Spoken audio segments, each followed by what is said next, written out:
Hello hi दोस्तों, कैसे हो। आज फिर एक नई कहानी लेकर आई हूँ। एक बार एक किसान परमात्मा से बड़ा नाराज़ हो गया। कभी बाढ़ आ जाए, कभी सूखा पड़ जाए, कभी धूप बहुत तेज़ हो जाए तो कभी ओले पड़ जाए। हर बार कुछ न कुछ कारण से उसकी फसल थोड़ी खराब हो जाए। एक दिन बड़ा तंग आकर उसने परमात्मा से कहा, देखिए प्रभु, आप परमात्मा हैं, लेकिन लगता है आपको खेती बाड़ी की ज़्यादा जानकारी नहीं है। एक प्रार्थना है कि एक साल मुझे मौका दीजिए, जैसा मैं चाहूँ वैसा मौसम हो, फिर आप देखना मैं कैसे अन्न के भंडार भर दूँगा। परमात्मा मुस्कुराए और कहा, ठीक है, जैसा तुम कहोगे वैसा ही मौसम दूँगा, मैं दखल नहीं करूँगा। किसान ने गेहूं की फसल बोई, जब धूप चाही तब धूप मिली, जब पानी तब पानी, तेज धूप, ओले, बाढ़, आंधी तो उसने आने ही नहीं दी। समय के साथ फसल बढ़ी और किसान की खुशी भी, क्योंकि ऐसी फसल तो आज तक नहीं हुई थी। किसान ने मन ही मन सोचा, अब पता चलेगा परमात्मा को कि फसल कैसे करते हैं। बेकार में ही इतने बरस हम किसानों को परेशान करते रहे। फसल काटने का समय भी आया।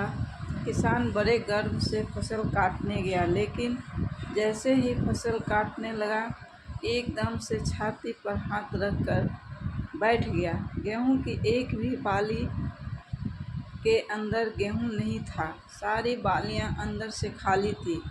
बड़ा दुखी होकर उसने परमात्मा से कहा, प्रभु ये क्या हुआ।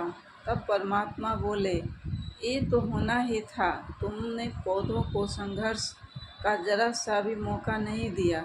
ना तेज धूप में उनको तपने दिया, ना आंधी ओलों से जूझने दिया।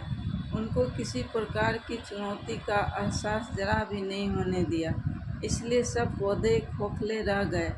जब आंधी आती, तेज बारिश होती है, ओले गिरते हैं, तब पौधा अपने बल से ही खड़ा रहता है।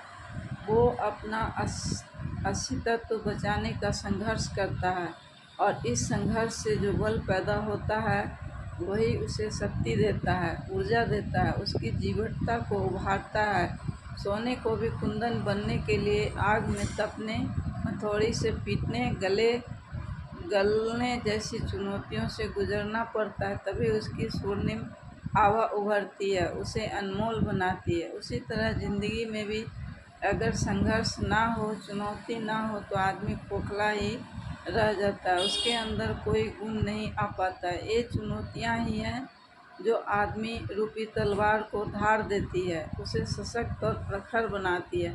अगर प्रतिभाशाली बनना है तो चुनौतियाँ तो स्वीकार करनी ही पड़ेगी, अन्यथा हम खोखले ही रह जाएंगे। अगर ज़िंदगी में प्रखर बनना है, प्रतिभाशाली बनना है, तो संघर्ष और चुनौतियों का सामना तो करना ही पड़ेगा। भगवान पर लिखी हिंदी कहानी आपको कैसी लगी? उम्मीद है अच्छी ही लगी होगी। धन्यवाद।